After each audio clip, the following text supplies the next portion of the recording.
What's shakin', cocktail fans? I'm Modern Bar Cart CEO Eric Kozlik. It's my job to hit the road and track down the best and brightest minds in the spirits and cocktail world so that I can share their secrets with you.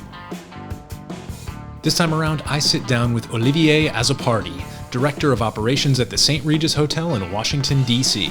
He took me to the St. Regis bar and walked me through the Capital Mary, a signature Bloody Mary designed to feature some of the Mid-Atlantic's most beloved flavors. Let's meet Olivier and learn more about this delicious cocktail.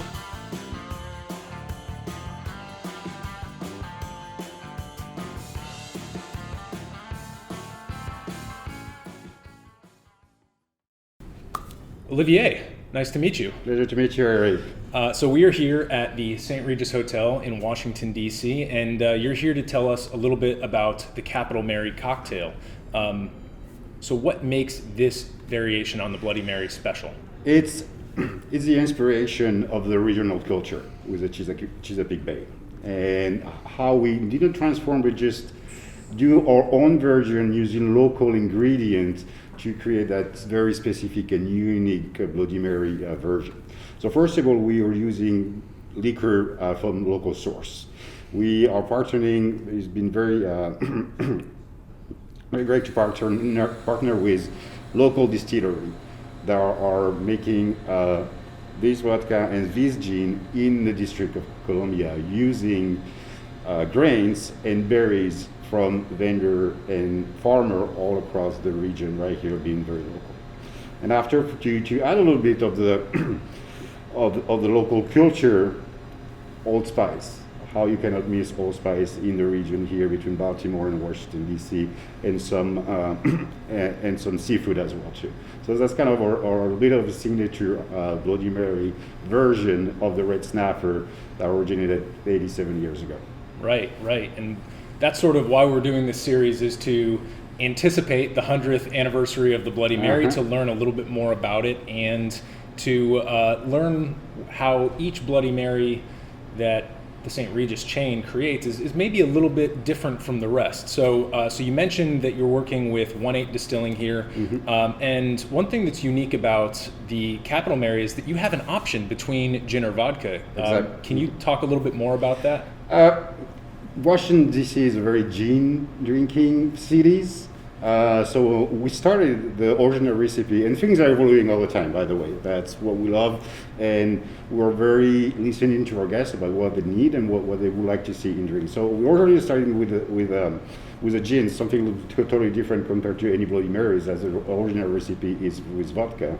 But this 1-8 Distillery making now vodka, we wanted to introduce as well too, and be a little bit more classical as well too. Still keeping our mix with that Old Bay spice, but getting the choice as well too. And that's what we love at St. Regis, to try to get our guests what they're looking for. Yeah, and I think it's great. Even though there is a very long history of putting gin in the Bloody Mary, like the Red Snapper cocktail is sort of a gin-based cocktail, if you go back and do a little bit of reading about the early 20th century. But I think it's great to be able to give people the option, because most people, when they think Bloody Mary, do not think gin. No, absolutely not. But what you did mention, one thing I want to call out is that the 1-8 Distilling gin actually uses a pretty unique local botanical, which is what you were talking about. It's the Appalachian spice bush, and that does give the gin a slightly warmer quality. I think it complements the juniper nicely, which is something that adds a little bit of depth and complexity to the Bloody Mary. So I think it's a very welcome addition. Now, looking at the Capital Mary here, we've got a garnish that is both fairly traditional, but also has a few little pieces of flair in it. Can you talk about the garnish and what that adds to the cocktail? So what we try to do in the St. Regis is be very, as you mentioned, very traditional. There is a long history in the storytelling about the entire brand, and even our property has been here since 1926. Not been St. Regis since 1999, but everybody do have a history here in town, and especially that bar. The bar used to be, before the pandemic, very popular, where people were gathering after happy hours. So we want to keep that tradition, but at the same time, as I mentioned earlier, we try to evaluate and enhance everything that we're doing in St. Regis, keeping the tradition, but going to more modern as well too. And just thinking about the Bloody Mary mix as well too. Now cocktail are like cocktail maker, I'm gonna say bartender, and mixologist are like chef. You want the best of the city because it's like a chef who are getting a new recipe, trying to create something that is unique.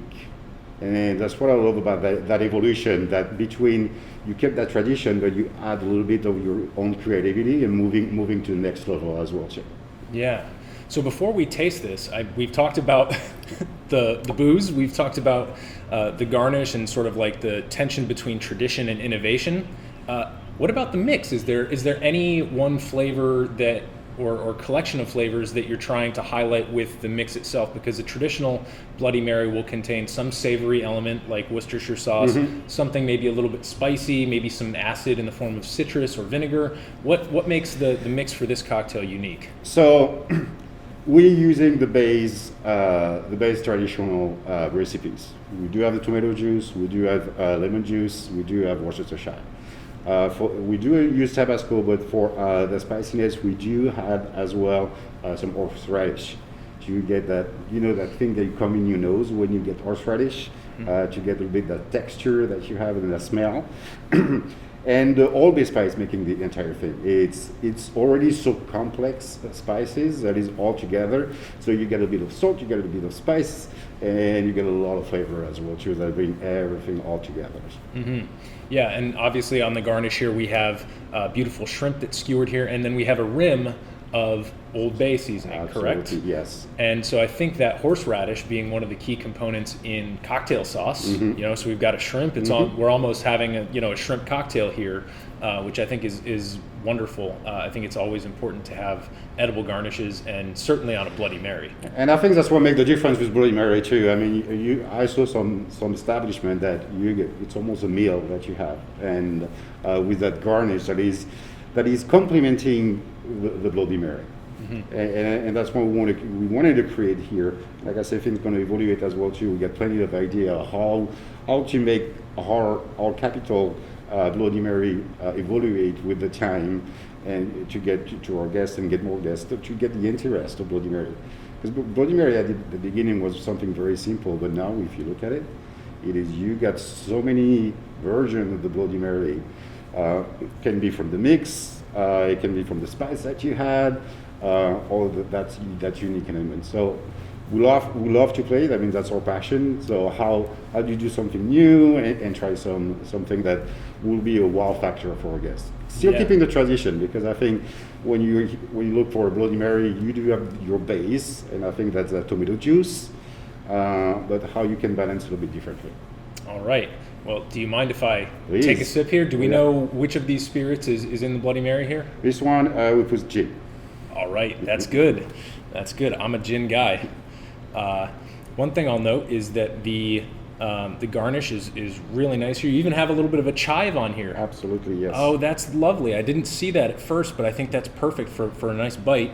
And I love the Old Bay rim. One of the things I love about Old Bay, as I'm just holding up this Bloody Mary, is that you get to see some of the whole spices that are actually in the allspice that is Old Bay seasoning. It's a collection of other spices, and you get to sort of see them here featured on the rim of the glass, which is a wonderful affordance, because the Bloody Mary is designed to be a stunning and eye-capturing cocktail because it's bright red with that green shock of celery. The human eye is actually designed to pick up red and green better and more precisely and more vividly than any other color. And so we've got this wonderful contrast, and then we've got the texture of all those little spices that are ground up in the Old Bay.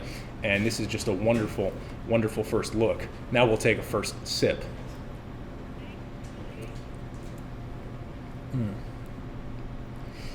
I get the horseradish right away. It's nice and salty, but not too salty. And the gin is kind of sitting right in the background. It doesn't feel like I'm taking a sip of a martini or something. It doesn't feel like I'm drinking, a gin-forward cocktail like a gin and tonic or something like that. It's really nicely balanced, and I could see myself drinking multiple of these very, very easily.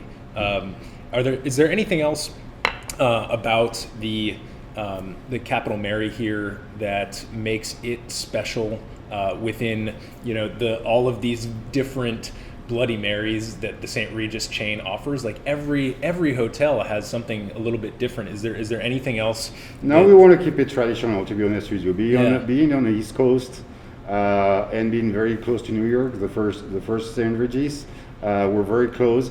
So we want to keep a tradition, but make everyone know on our own. I'm sorry, by working with local business and local flavor. It does seem that tradition, especially as you get closer to that New York epicenter, becomes more and more important. That's certainly one of the things that we've highlighted in some of our other St. Regis interviews. It just seems like everyone is so hyper aware that this cocktail was invented by this brand, and there's a great sense of ownership that I see there. Do you feel that the Bloody Mary is a special cocktail for you and for your company? It is, and what I love about this brand is it's become a ritual. It's not a tradition anymore.